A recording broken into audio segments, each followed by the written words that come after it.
Hey everybody, this is Laurie Meyer from stampedgreetings.com and welcome back to our stamp club. This is actually the last stamp club for 2022, which is just beyond crazy. We're just about to get into 2023, and I know it will be just as fabulous a year as 2022 has. For everyone in the stamp club and for anyone who watches this on YouTube, I truly appreciate all your support and look forward to another year of crafting. Today, I'm going to share a really fun box that is made out of designer series paper primarily. And it is very fun to make, very easy to make, has a belly band that I will slide off. And I'll show you that it has a really nice capacity as well. Just wanted to use some granola bars, since we all know how big they are, to show you what can fit in here. You can see I have 3 on the bottom. You can easily put 5 in and close it without a problem. And that will just give you an idea of the size that the box is. It's 6 inches by 3 by 2.5. So it's a really nice size for you to use. And I will give credit, as I should, to Connie Stewart, whose design definitely influenced this piece. I only made a couple of minor tweaks so that I didn't copy it exactly. But this is a very, very fun project, and I'm just going to jump in and show you how to make it. I have sent to the folks on the Stamp Club a little bit of a cheat sheet. And this is one that I'm going to be following as we go through.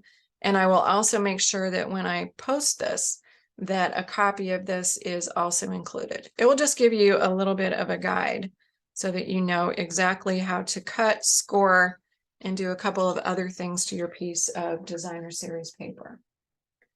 I'm going to recreate the box using the exact same piece. So you'll see this is the exact same piece that I used initially, but I want to show you that you can also create this with a piece that has a pattern. And this piece is going to be one that I'm going to show you we're going to create, and it's going to help us see what we've done and where we're going. Okay, so grab your piece of 12 by 12 designer series paper and get your scoring board. And you should probably have a scoring board that will accommodate a piece of 12 by 12. It's just going to make life a little bit easier. And we're going to follow these directions as we go through. So the first step is we're going to score side A. And when I say side A, it means one side. It's the side that we're going to be starting with. If it is a piece of paper that you have that has a design, and you want to make sure that design is in the correct orientation, your side A is going to be with the design going up. So you're going to put your paper in like this. Don't pay attention that I've already done a little bit of cutting, because this is where we're going. But if you have a piece that has a design and it needs to be vertical, make your design go this way. And on this side, we're going to make 2 score lines. So the first one is going to be at 3 inches. And when I do scoring, I just start it. If you take your time when you're scoring, you're going to have a much, much better chance of getting a really nice score line. So don't rush it. So 3 and 9. And these are going to be the only 2 scores that we're going to make on this side. And what this is doing is it is giving us the length of the box. So we're taking 3 inches off the left, we're taking 3 inches off the right, and that's going to give us our 6 inches. And what that's done, when you look back at the instructions, is we've just done this side. We did our 3 inch and we did our 9 inch. Now what we need to do is turn the designer series paper clockwise. Not trying to insult your intelligence. This is for me. just as much as anybody. So you're going to take your paper and you're going to turn it to the right just one time.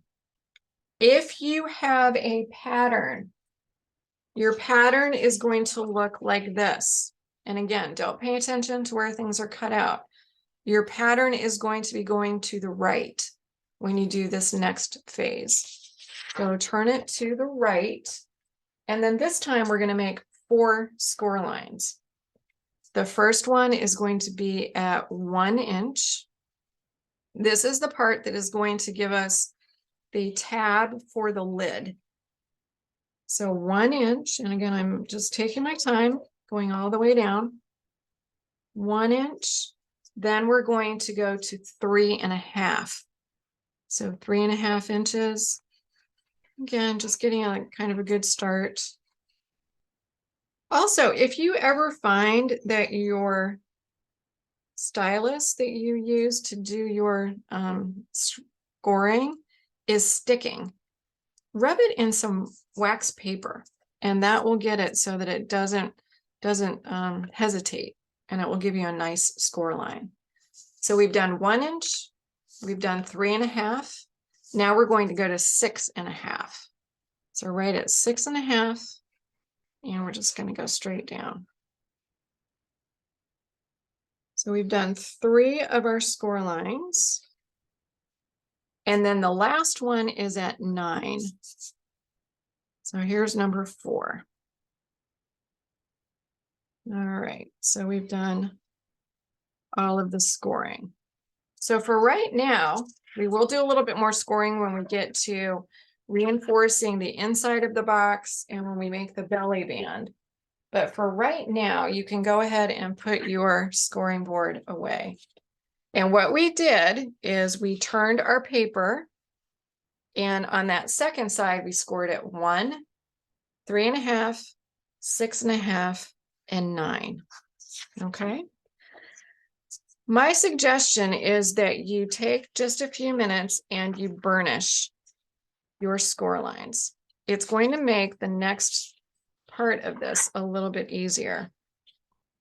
And boxes in particular are much, much more finished looking and really have a nice clean edge when you take just a couple minutes and really make sure that your burnished scores are nice and crisp. So I am scoring those 4 score lines, burnishing the 4 score lines that we just did using my bone folder. And I really like these kinds of bone folders because they don't leave a lot of marks on the paper. They're made out of natural substances. These are the ones that Stampin' Up! Sells. And if you're interested in getting one customized, let me know. I know the lady to contact. She does a fabulous job. And we'll customize them with pretty much anything that you might want. And now I'm coming back and I am just burnishing the ones that we did on the first side when we did the 3 inch and the 9 inch. All right, so now we've got all of our pieces done. We've got them all scored. So the next thing that we need to do is we need to make a few cuts in our paper. And I'm going to show you this as an example of where we're going. And I'll also use this diagram. If you look on the diagram, there are a couple places where there are red lines. And you need to orient your paper so that you have that 1 inch score up at the top. And what we're going to do is we're going to cut from the edge, from the top, down to, in this case, the 3rd score line, which is going to be the one that's at 6.5 inches. And we're going to do the same thing on the other side. And then we're going to cut up from the bottom, because what we want to be able to have is a piece that looks like this. We want it, this is going to be the bottom of the box. And in order to get there, we need to do a couple of cuts. All right. So if you have your scoring board, I'm sorry, your trimmer. Go ahead and get that out. And then let's kind of think about how we want to orient the piece that we just did. Here's my 1-inch fold. And I want to put that into my trimmer so that that 1-inch fold is up at the top. And I'm going to go ahead and put that in. And because this trimmer accommodates a 12-inch piece of paper, it fits without a problem. I'm going to stand up because I just want to see what I'm doing. I'm bringing that into the 3-inch on my paper. This is the side where we did the 3-inch and the 9-inch. So I'm going to be cutting on the line that I scored. And I'm going to be cutting from here all the way down to 6.5 inches. And there are two ways that you can see your 6.5-inch line. You can either see where you've burnished, or you can also see on your paper trimmer, you can see where 6.5 inches is. And if you have a blade that has a little line in the middle, that's going to tell you when the cutting blade gets to 6.5 that you're at 6.5. So I'm going to put my paper back in. And here's my 1-inch fold. I'm putting it in at 3 inches, just making sure that that's pretty straight.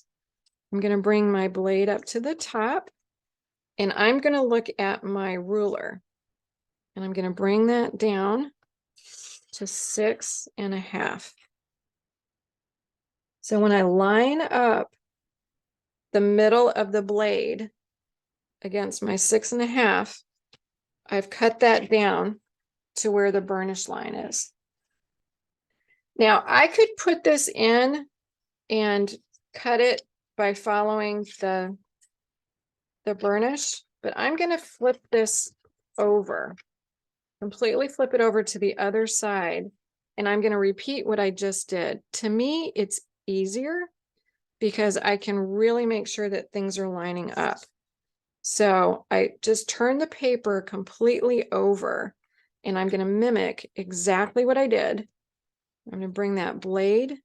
I lined it up at 3 inches. My 1-inch is up at the top, and I'm going to cut that down to, and I'm just looking at where's my 6.5, and I can also see where that fold line is. So I'm going to come down to 6.5,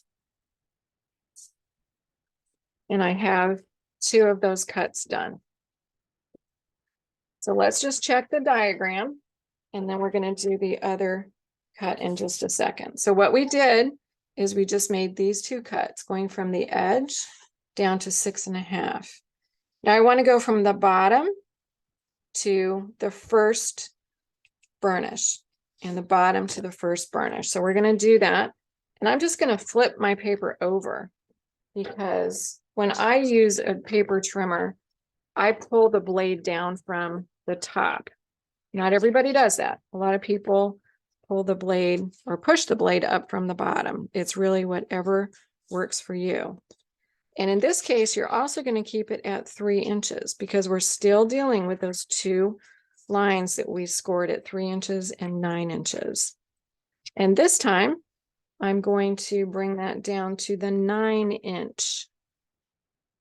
That means that I'm going to come in 3 inches this way. So I've put my paper at the 3-inch mark. I can see where my 3-inch mark is on my ruler, and I can see that that's where my score line is. So I'm just going to come down to my 3 inches. And I've got that cut. And I'm just flipping the paper over. I think it's easier for me to do it that way. Lining that up at 3 inches. Pulling that back up to the top. I've got my 3-inch mark. I can also see where that score line is. And I'm just coming down, and I've got 3 inches. All right. So that's the cutting with the trimmer that we're going to be doing on this. And this may look a little odd at this point, but let's kind of talk about what we're doing here. This is going to be the top of the box. So this is going to keep the integrity of the box for us. This will end up being the side of the box, but we've obviously got too much for the sides. We don't need these pieces, so we're going to cut those out. And you can either grab a pair of scissors and cut on the score line, and I'll show you which one that is, or actually I lied to you because I am going to use the trimmer one more time. We're going to cut off these corners. So with the 1 inch up at the top, we want to cut out down to the 3.5 inch. So right here, we're going to cut out from that first major score line. We want to cut that out, and we want to cut this out. So we're going to end up with a piece that looks like that. And what I can do is I can just take this piece and cut it with my trimmer, or I can get my scissors out and cut that as well. So here's my 1 inch fold, and I'm going to put that in at, this is actually at 3.5, and I'm going to cut that down to my 3 inch line. And again, you can do this with your scissors if you'd prefer to do it that way. And just cut that out. Flip this over. And I still have my 1 inch fold over here. And put that at my 3.5 inch. And I'm going to cut that down to where that score line is. All right. So when we look at this diagram, these pieces have been removed. We have the middle part, which is going to be the lid and the back of the box. And then we have the pieces that will end up forming the box. So what I have right now is something that will start to fold up.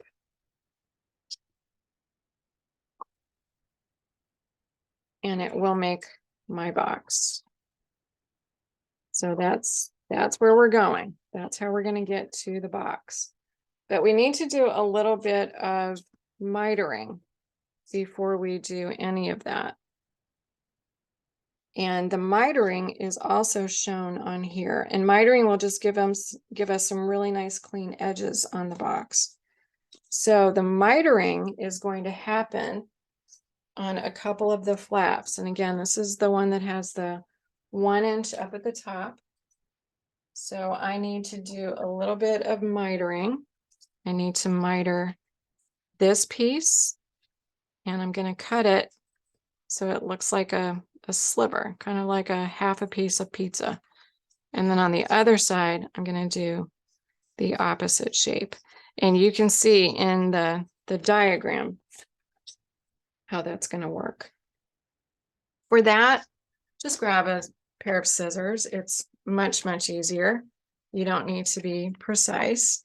I've turned it so I have the 1 inch facing me, and I have the flap on the left, and I'm just going to cut a little bit and go right to that corner.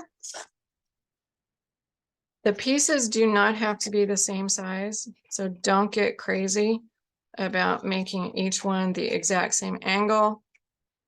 You really don't need to do that. You just need to get a little bit off of each piece, and that's just going to help so that there's nothing down at the bottom or at the top when you fold things together. It will make it much, much easier to make the box look nice and finished. I'm going to do the same thing on this side. And on this side,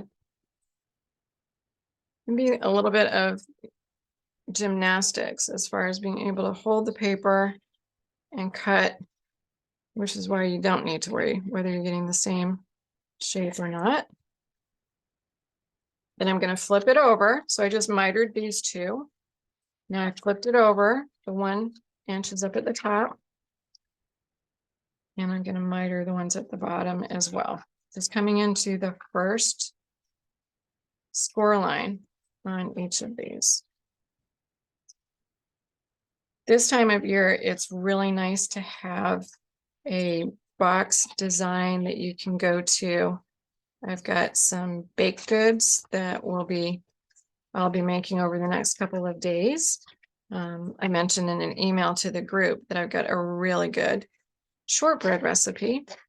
My parents and my grandmother years ago, we lived in England for several years. My dad was in the Air Force, and my grandmother came over to visit, and the three of them went up to Scotland for a few days and stayed at a B&B in the Scottish Highlands and got an authentic Scottish shortbread recipe from the owner of the B&B. And oh my goodness, it is really good, like really good.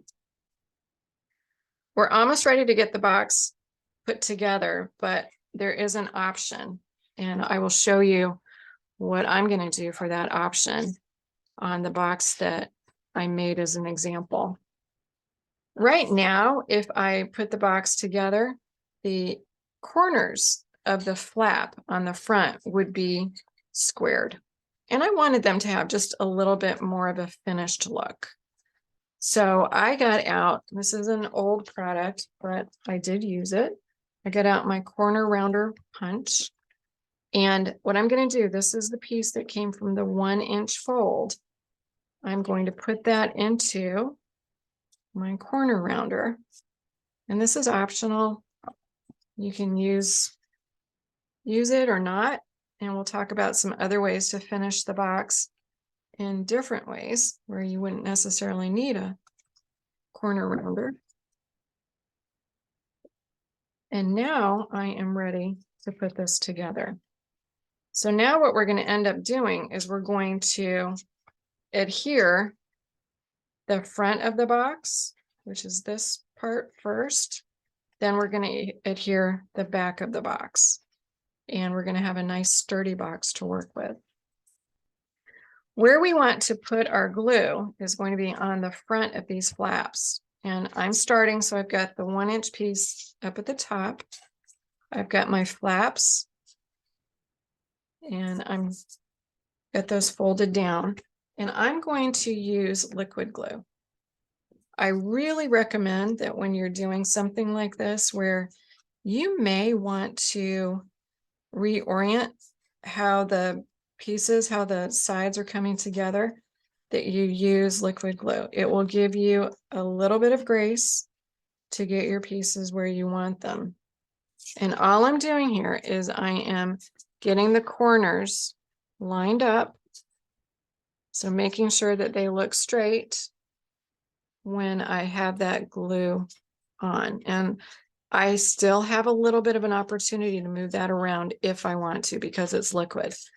Now the tape runner or tear and tape will do a fabulous job. Will really, really hold this down, but you're not going to have any grace to move it around. Once it's there, it's there. And I'm doing the same thing over here. I'm lining those sides up. So I'm looking at the side, going to make sure that when I hold it in the front, that it's nice and straight. And then I'm just going to put this down. I know I'm kind of covering up what I'm doing, but I'm just putting that down. And I'm going to use my bone folder. See if I can open this up a little bit. And I'm giving that a really nice burnish. Just making sure that that glue is nice and set. Now I want to get the back part together. And I can do the same thing, But since I have the front together, it would be a little bit more difficult to just do one side and then try to get the other one in. I'd get glue everywhere. So this time I'm going to do both of these at the same time. So I've got these two tabs that I need to get put in place. And you're noticing that I'm putting glue on the tabs that I'm gluing. I'm not putting glue on the piece that I'm gluing to, because I might get glue where I don't want it to be. And by putting it on the tabs, except if I run out of glue, like it looks like I am, by putting it on the tabs, I can control where that glue is going. All right, so I've got two tabs and I want to get these on. So what I'm going to do is I'm folding one down and then I'm pretty quickly going over to the other one. And I'm just trying to make sure that they look like they are right up against the corners. And again, because I'm using that liquid glue, I've got just a little bit of time to get everything nice and square. And then just like I did on that other side, I'm going to come in and just burnish these and give them a really nice press. So there's my box. And like I said before, this box is a really nice size. It measures 6 by 3 by 2.5. And there are a lot of options. You could put the flap inside. You can put the flap on the outside like I did.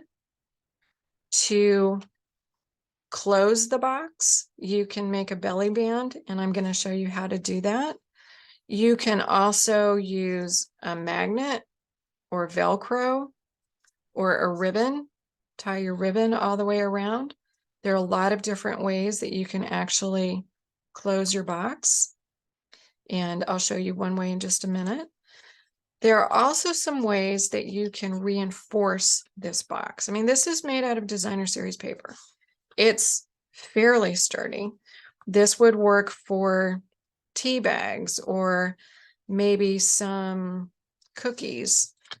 But honestly, I would not put these granola bars into this box. It would just be a little bit flimsy. I want a little bit of reinforcement. So you're going to see that there's a difference between the box that I finished and the box that we're working on, where I put some reinforcement in here, and this is much stronger. Even by just putting a little bit of pressure, you can see the one on the right is moving, the one on the left, not so much. So to do that, what I would suggest is grab some paper, and I made 2 different pieces. I'm going to cross these and put one in and then put one on top of the other. So let's do the first one. The first one will end up going in lengthwise. So it's going to go in like that. And what you want to do is cut a piece. In this case, it was basic white. Cut it at 8.5 by 6. And then on the 8.5 inch side, I scored it at 3 and at 5.5. So what that's doing is that's taking 3 inches off each side, and the 6 inch length is the length of the box. So it will fit into the box. So again, this is 8.5 by 6.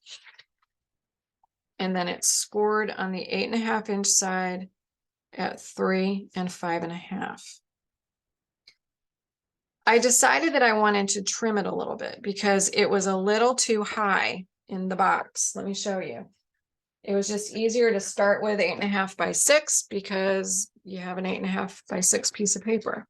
So when I put it into the box, it was too high. It's going to stick over the side just a little bit because I'm putting a piece inside a piece that's 3. So you've got a little bit of overlap. So I thought, okay, that's fine. And I just cut off 1/2 inch on either side. So I'm going to cut off 1/2 inch over here and 1/2 inch over here. And that will give me a finished piece that is 7.5 by 6. And that's going to fit really well into my box. So I just cut off 1/2 inch and 1/2 inch. So the finished piece is 7.5 by 6. And I'm just going to add a little bit of liquid glue.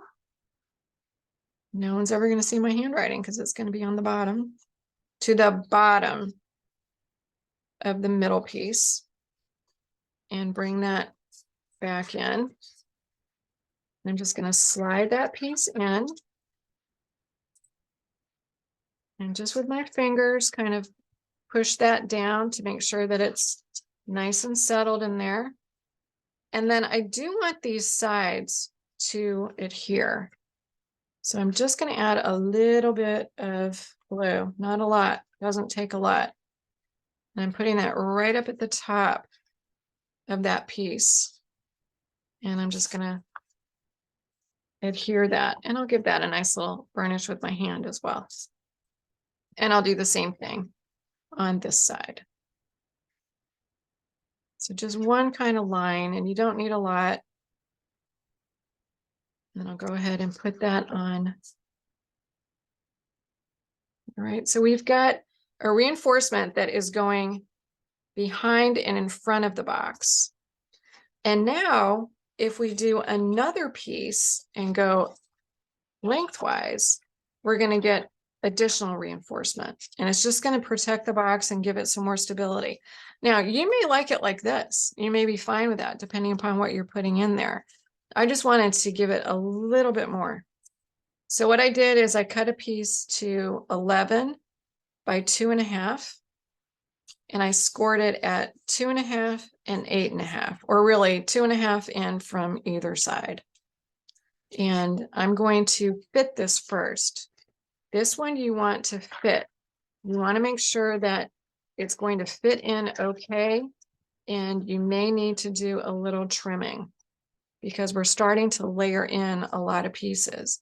So you can see that's buckling a little bit on that side. So I'm going to trim that just a tad so it's going to fit in a little bit better. Just because if I get it to fit a little bit better, it's going to, as a box, it's going to act a little bit nicer. And I'm going to trim about 1/8 of an inch, but you may find that your box is a little different. So make sure that before you commit to trimming this piece, that you dry fit it. You put it in before you put your glue on, and just make sure it's going to fit the way you want to. Much, much better.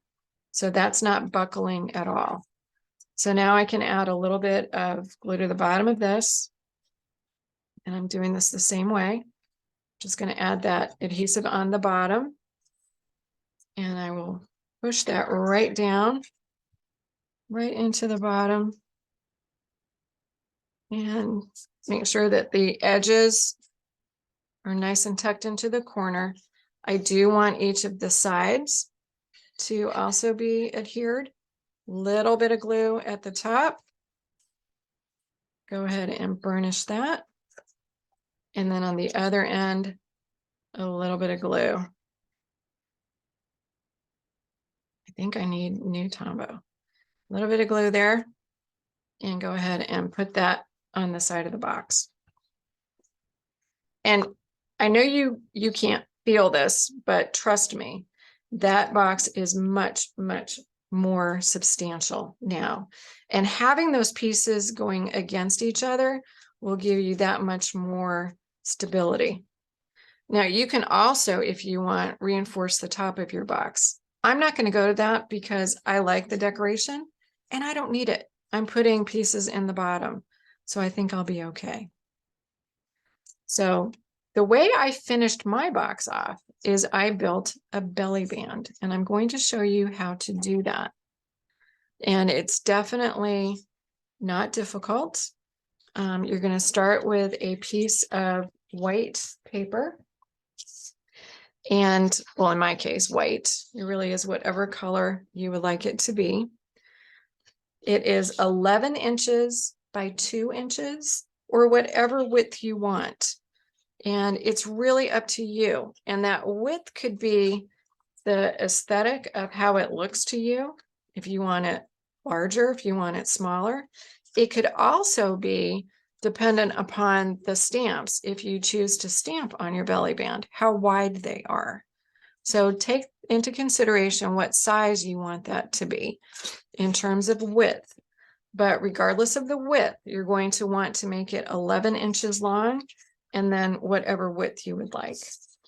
And you are going to make 4 score lines, one at 1 1/8, one at 4 1/8, one at 6 3/4, and one at 9 7/8. And I will include all of these, but just so you know, we'll do it one more time. 11 inches, you've got 1 1/8, 4 1/8, 6 3/4, and 9 7/8. If you want to do some stamping, and I thought it would look kind of fun to do some stamping on the belly band, I got out the Merry Christmas stamp from the Christmas Scotties stamp set. I've used this stamp a lot. And I've got it all set up in my Stamparatus.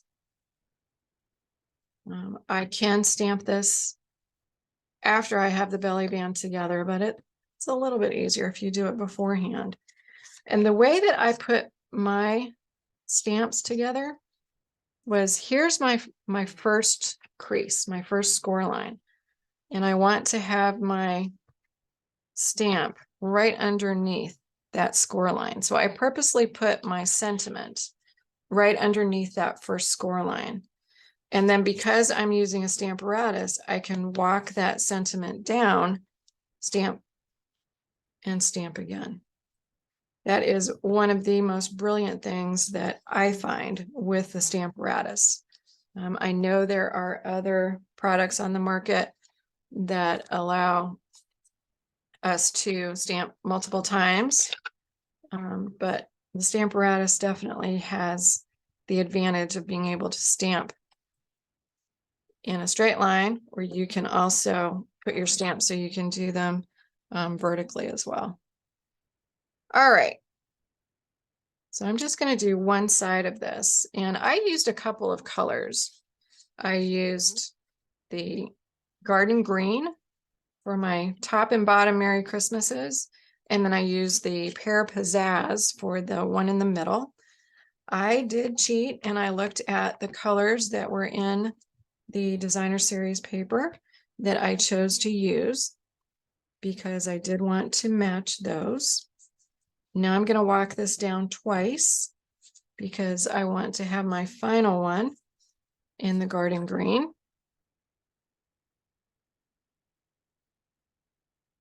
And then I'll come back and I'll do the middle one in the Pear Pizzazz.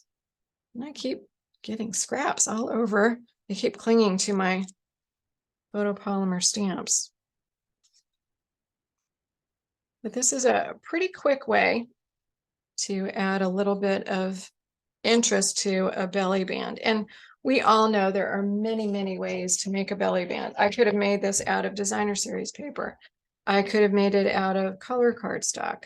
I could have used cardstock that I ran through an embossing folder. I mean, the options are very endless, but I thought it would be kind of fun to do a little bit of stamping. In the middle, I just moved that back to the middle position on the Stamparatus. So I'm going to come in now with, this is Pear Pizzazz. Just wanted a couple different colors of the green on the sentiment to give it a little bit of a contrast. And it also looks nice with the designer series paper. And then for a final flare, we'll call it a flare, I used some of the stamps from Merriest Moments. These are the ones that are kind of greenery. And this time I used Soft Succulent because it's another one of the colors in the designer series paper. And I wanted to mimic a little bit of the design that is in the paper with the foliage. And it looked kind of nice as a background. So I'm not going to do it now because I would be repeating what I just did, but I would repeat on the other side of the belly band. You'll see that both sides have the same stamping, but I can come back and finish that in just a few minutes. But I did want to show you one thing, which I think is a really good tip and trick about fitting a belly band, especially when you're dealing with something like this. So I am sure that many of us have made belly bands before. And the hardest thing that I find with a belly band is getting the tension right. And on something like this, you really want to have a belly band that you can take off and on and off and on, because the recipient of your gift may or may not use or consume all of the pieces that are in your box at the same time. Trying to get this one back on. And of course,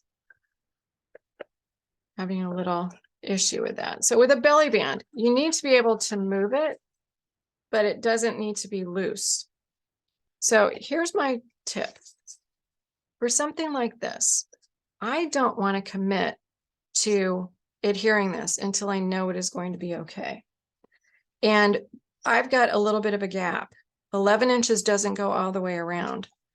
So I cut a small piece of cardstock that I'm just going to put in between the gap, and I'm going to dry fit this.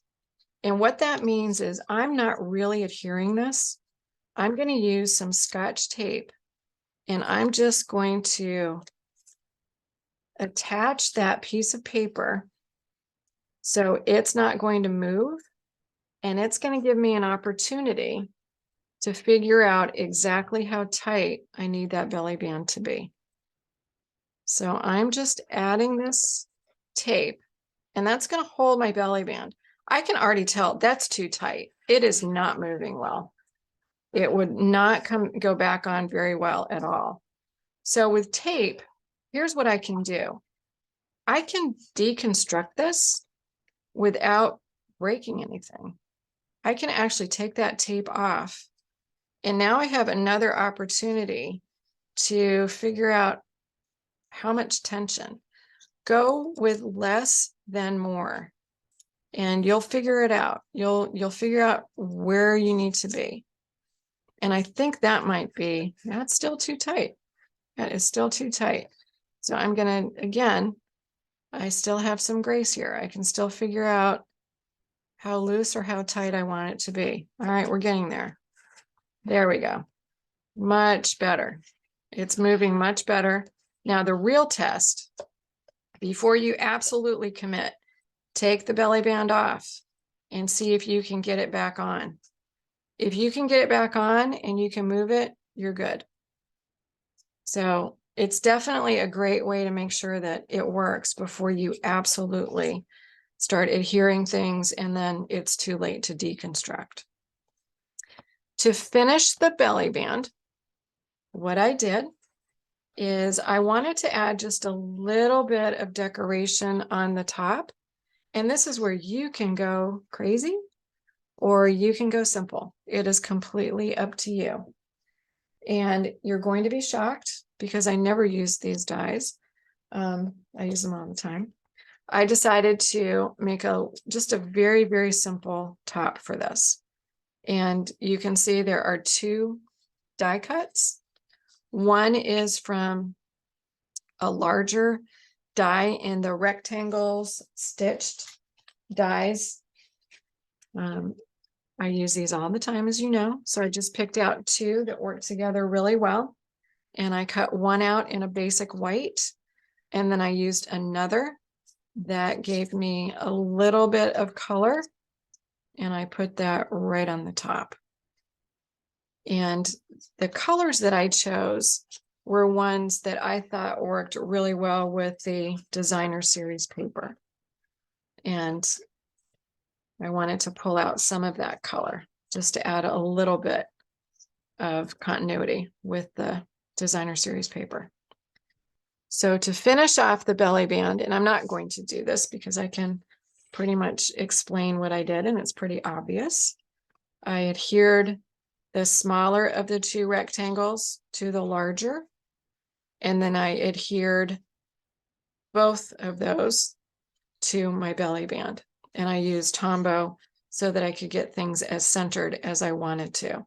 And when you put Tombow on here, make sure you go over where the pieces of paper meet, because that way you're going to get a nice joining and you won't have any risk of that belly band coming apart. So I just put those right on the top. And then I wanted to add a little bit more flair. So I grabbed some of my ribbon, and this is some ribbon that I'm embarrassed to tell you, I haven't used that much, but the color goes really well with this designer series paper. And this is ribbon that is in the current annual catalog. It is the window pane check ribbon, and it has some gorgeous evening evergreen in it. I love that color. And that is one of the colors in the paper. I used my bow maker and did a double bow in the ribbon. And then I really wanted to add a little bit of bling underneath. So I decided that I was going to use one of my real favorites right now, and that is the Elegant Trim. And I did a triple bow. So I used my bow maker. I did a triple bow on either side.